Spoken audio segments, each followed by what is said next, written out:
Leo tumerudi na series yetu tamu sana ya Imamu Mchawi. Imamu Mchawi ni series moja tamu sana, ina mafundisho mengi, ina mambo mengi sana ambayo sisi kama wanadamu tunapaswa kujifunza.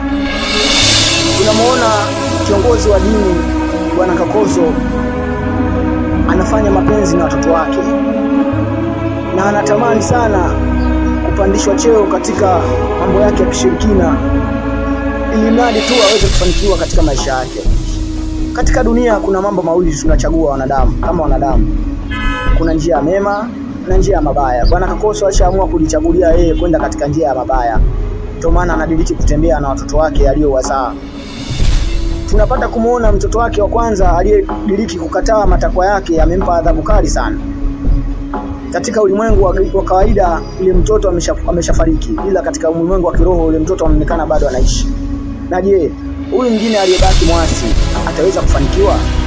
Sizi yetu tamu ya Imamu Mchawi inapaswa kutuonesha mwasi aliweza kupata mtoto, lakini mtoto huyo hamjui.